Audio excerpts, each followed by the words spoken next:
Hey everybody, welcome back. Today we've got a really exciting video podcast with Shawn O'Grady. So stay tuned, here it comes.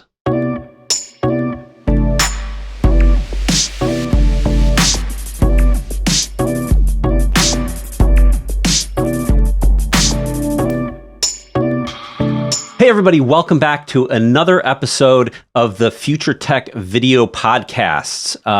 Today, as usual, I have with me Sundish Patel. Sundish, do your waving thing. What's up, everyone?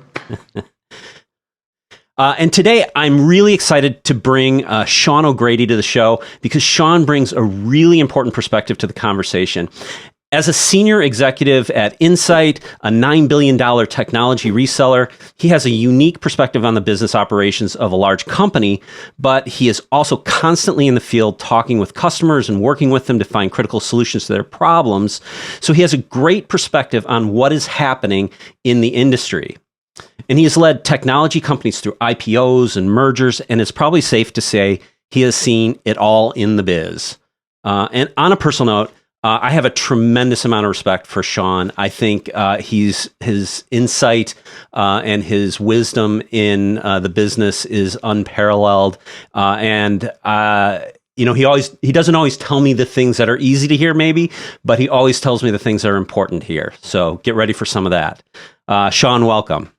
Hey, thanks, Chris. Just good to be here. Tell me a little bit about how things are going for you and your family. I know we're living through this COVID crisis. How are things going for you? Yeah, thanks for asking. Obviously, I'm hunkered down like everybody else. My home office, my casual clothes. You got the quarantine beard going. Haven't shaved in 4 weeks. So hopefully that comes off next week. I pledged that I would take it off when things got back to normal. I don't know. I'm still kind of glass half full on when things get back to normal, but it certainly appears that the light's at the end of the tunnel. That's awesome. Well, I'm glad to hear everybody's doing well. So you've lived through a bunch of crises in your career. I mean, there was the tech crash of the 90s, the crash of 2008, and the good news is we all survived those things. But certainly there were some lessons learned through all of that. How do you see this current crisis as compared to those? And are there some things that we learned from that time that we can apply today, or is that just totally different than what's happening now? There's a lot of aspects of that I'm probably, certainly not qualified to speak to, but I think what I can speak to is the kind of the technology industry's perspective on these crises. So, you refer to the kind of the first one that I was a senior executive in, and that was the tech crash of the 90s. And when that happened, for me anyway, and I think for a lot of my colleagues, that always felt like we knew we were in a bubble.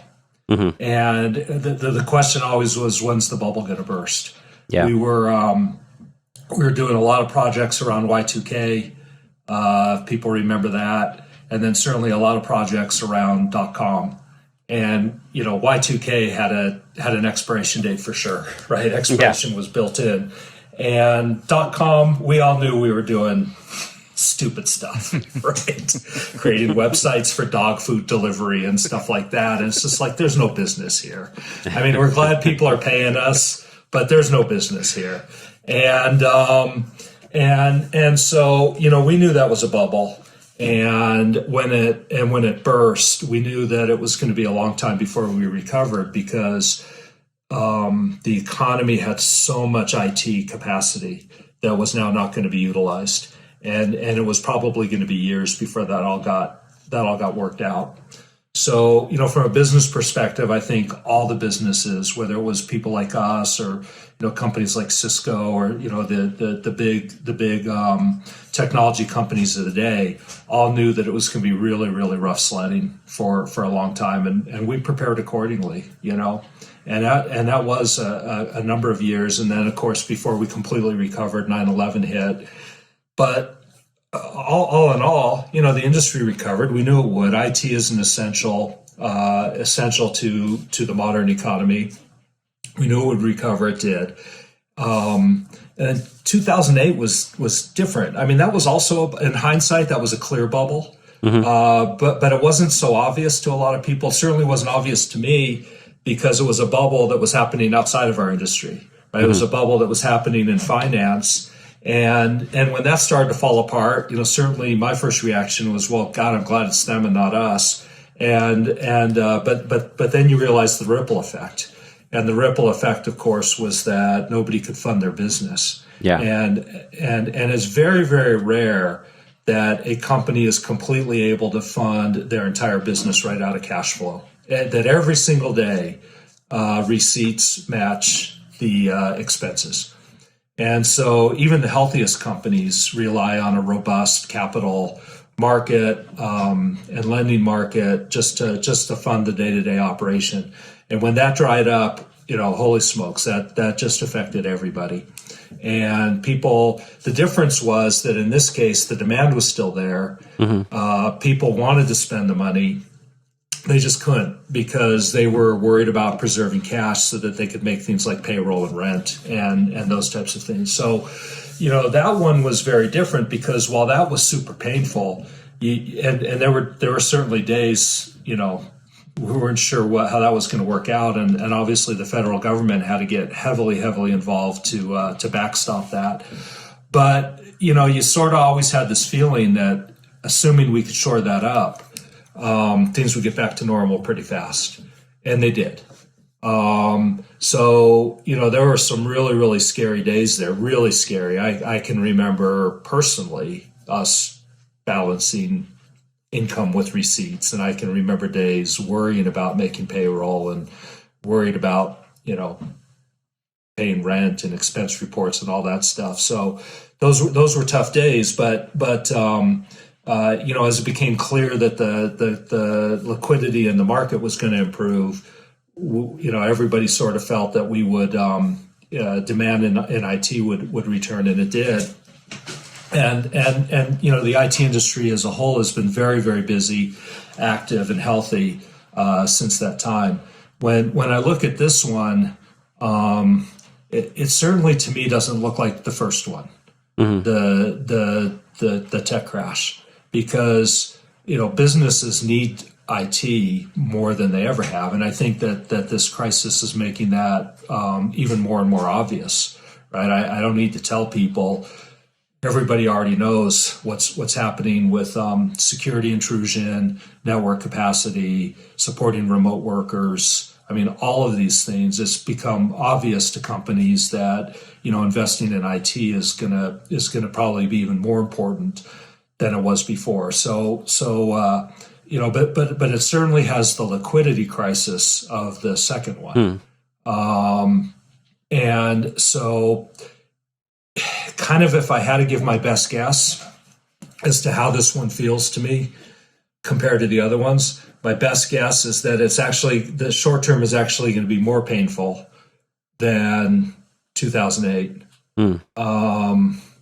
But that the recovery is going to look an awful lot like 2008. That's my sense. Yeah, I mean, it's interesting to hear that you say the liquidity is as much a problem in this one. I wouldn't have anticipated. I mean, because it seemed like 2008 crisis, there was more of a real intense gridlock situation, right?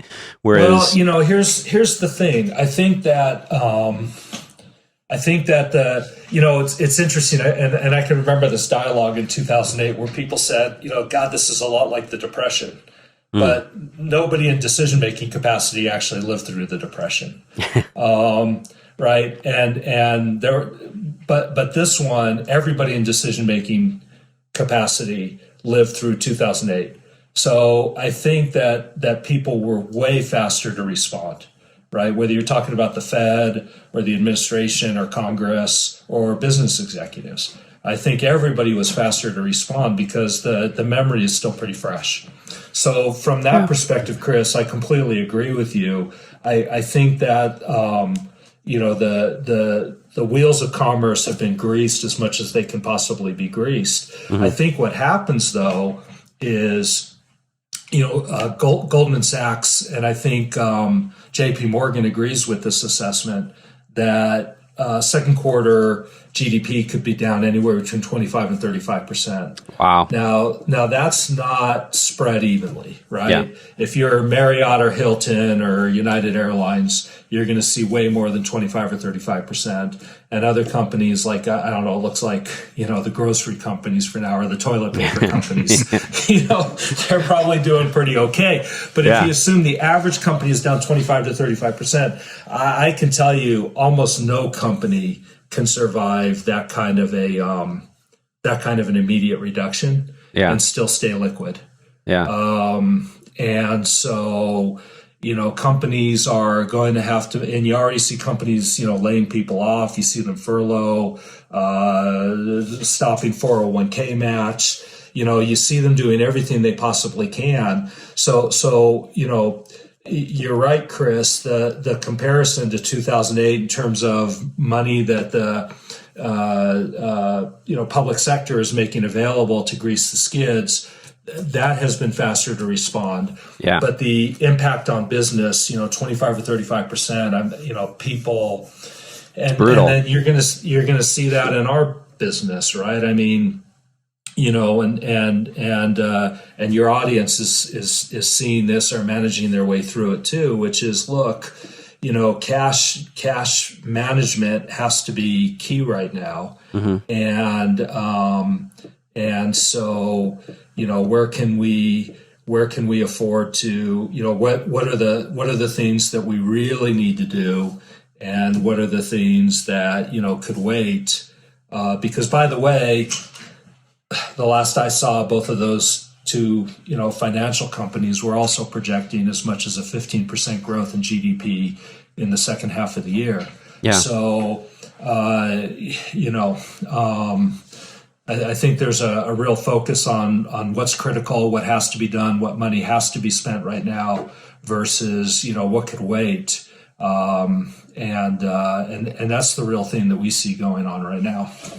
Well, so you mentioned that cash flow is king right now, and certainly you have an interesting perspective because you have the perspective of a Fortune 500 company, and the things that you're doing to sort of optimize your cash flow, and the strategies that you're taking to sort of retain talent and be prepared for the end of the year when that 15% uptick happens, right?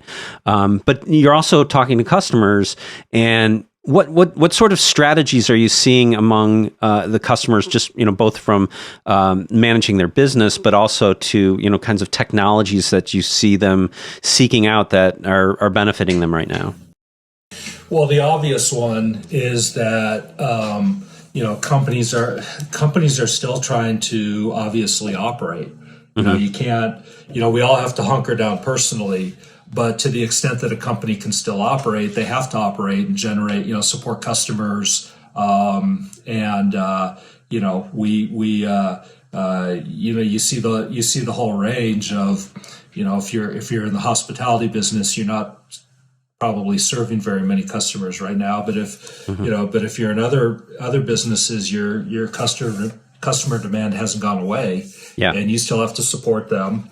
But now all of a sudden you got a bunch of employees that you never thought were going to be remote workers that are now remote workers, right? If you were a salesperson or a consultant or an executive, you were always empowered to be a remote worker, right? So for us, it's not, a big, we're not going to the airport, we're not going to the office, but in terms of our technology, our technological ability to operate remotely, it's sort of a no-brainer. But the majority of the workforce is not enabled to work remotely. So that's what most companies have been focused on, and that's gotten a lot of press. Well, and it's sure. And it's interesting too because I don't think we could have survived this outbreak as well, even 5 years ago, because a lot of these technologies weren't as mature or robust. The networks weren't as mature and robust. Totally. So, we're in some regards, we're very fortunate in terms of timing to have some of these technologies. Totally, I agree with that. But most companies were not prepared for that. Yeah. And what we're doing now for a lot of our customers is helping them with that obvious requirement, right? And it could be really, I mean, some of it's just basic, like this person doesn't even have a laptop, right? Yeah. Or they don't have a good mobile device, or they don't have, good headphone or microphone or stuff that they need to interact with their customers. So that's the obvious stuff.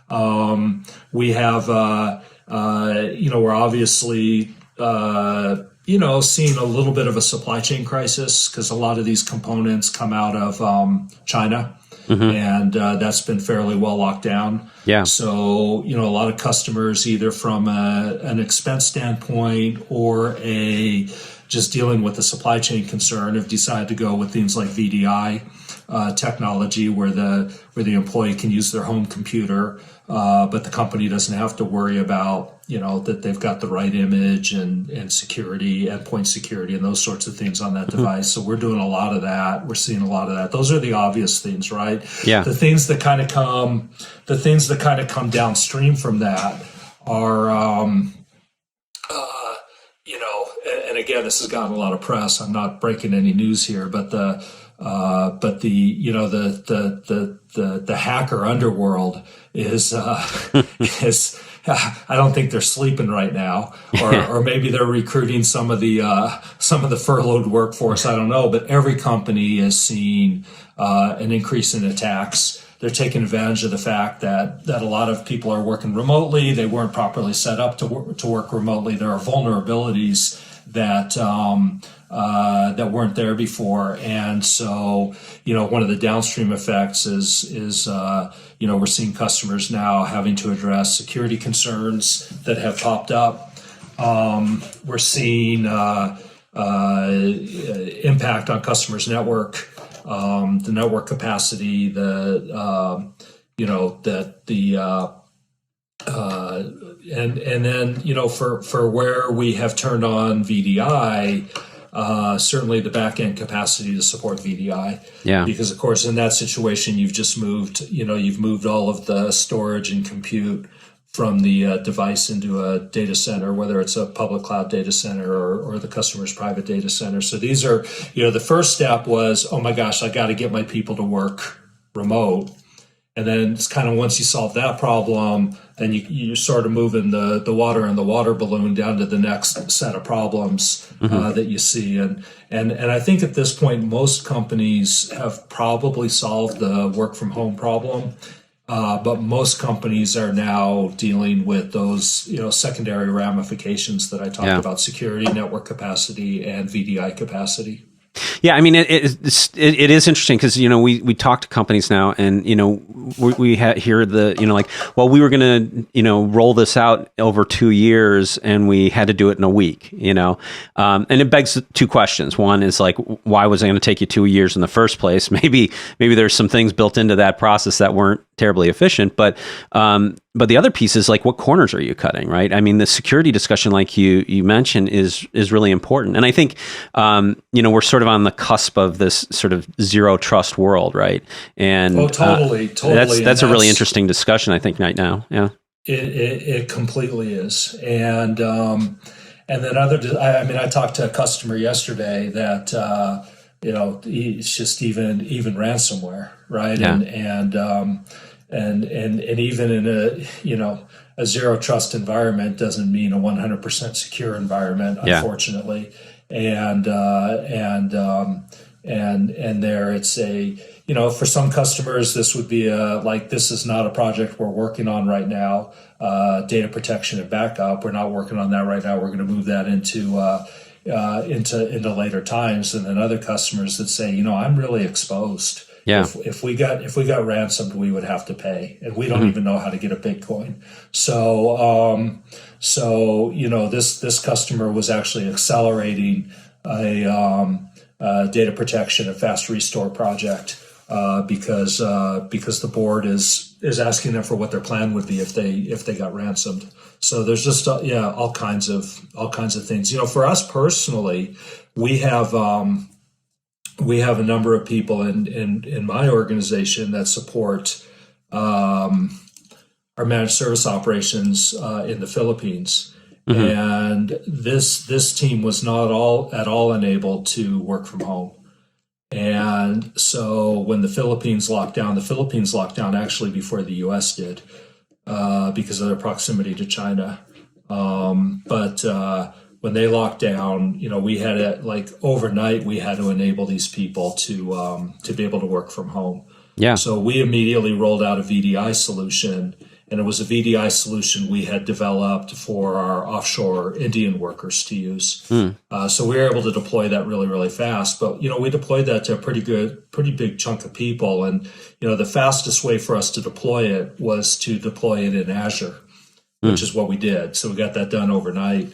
But, now that it looks like this is going to be steady state and we're sort of out of that firefight, like we got to do something overnight, we're now looking to move that into a NetApp on-demand storage inside of our data center, and we'll save a ton of money by doing that. But it's just an example of what happens. Like, the alarm goes off, you immediately have to do something. You do what you have to do to get your workers working remotely right away, because if you're not supporting your customer, and that's bad. Yeah. But then once you get out of that firefighting mode, you get to step back and say, okay, what corners did I cut? What optimization is available to me? And those are the things that I think we're seeing our customers in that same situation right now. Okay, I solved the immediate need, but I created some downstream needs, and now I got to address those.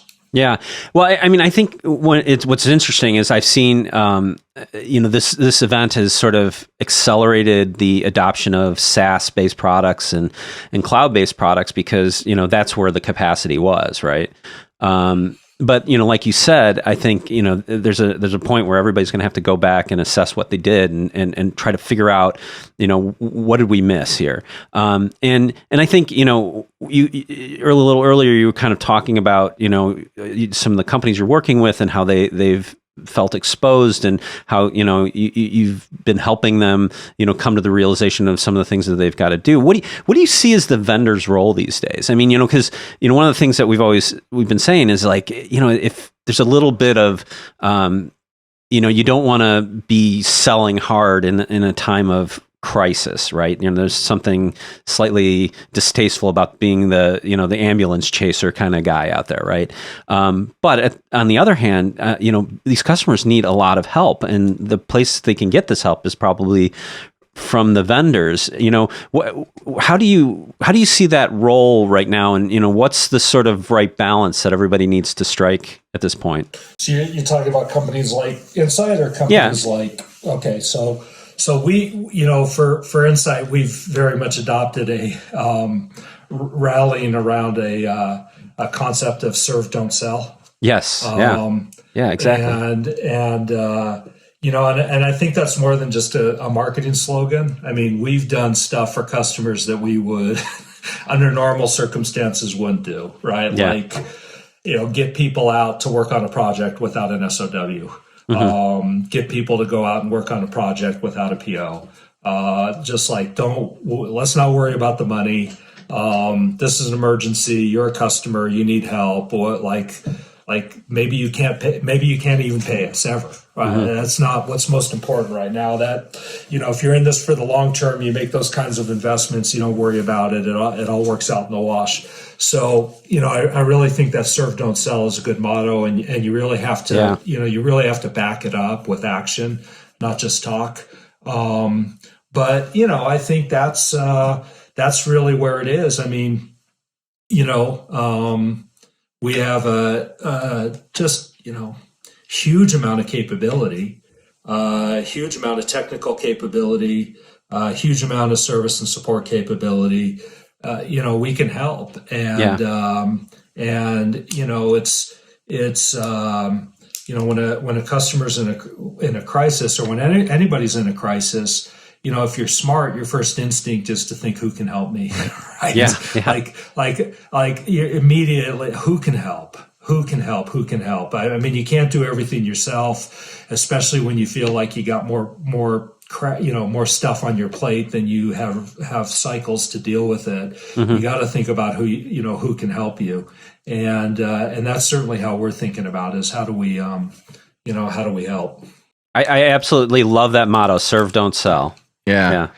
Well, Shawn, one of the things that Chris and I have been talking about is, during the time of crisis, in this case, it's a pandemic, but anytime that your back is up against the wall, it's interesting how you see people, you see the best in people and you see the worst in people, right? And you just hope to see the best in people, right? That's Totally, it's like, totally, yeah, totally, and that's when you see people's true character, Yeah. I told the story on our all hands call about a local restaurant that my wife and I, we go to it, and we got a flyer from them like a week into this crisis, and they were touting their coronavirus special, and I was like, that's disgusting. Yeah. I thought that was so despicable, and I just had an immediate reaction to it that we'll never eat there again, right. And so I got to see firsthand as a consumer what it looks like when you feel like somebody is trying to take financial advantage of the situation, and so it just makes you say, if anything, I want us to over rotate in the other direction, just because I know how disgusting that is. I think you guys know that we've done things like we've made hundreds of thousands of cubicores in our NVIDIA GPU lab available to researchers that are doing research, and we've made that available free of charge, and it's being used every single day. Wow. So we've got the right safeguards in place. I'm pretty sure nobody's using it to mine bitcoins. We're pretty sure it's all being used for legitimate research purposes. But it's not just us, really, the whole IT, and not just even the IT industry. You see all kinds of companies really stepping up with a level of generosity to deal with this, and it's a realization that not to be too corny, but we really are all in this together. And totally. At the end of the day, business people do have an obligation to look out for the business, but looking out for the business means you have to look out for the health of society and the health of the economic well-being of society. You have to do that, and it's really great to see so many businesses, and I got to say, particularly in the IT industry, really, particularly in the IT industry, because this is a problem that technology is going to solve. And so it really is, without a doubt, the healthcare workers are the frontline response to this, and they're the heroes, and they're the ones that are not just doing the frontline response, but really putting their own personal well-being to the side.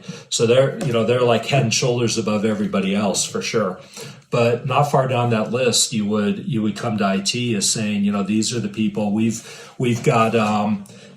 We've built a rack that allows remote VPN and secure communication from the field hospitals that we're making available to the field hospitals and testing centers, and I could go down the list of what we're doing, but if you looked at the IT industry as a whole, there's just a lot of that going on. So we're going to wrap it up here for part one.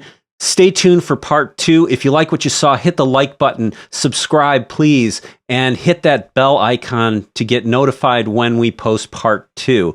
And we'll see you in the next video.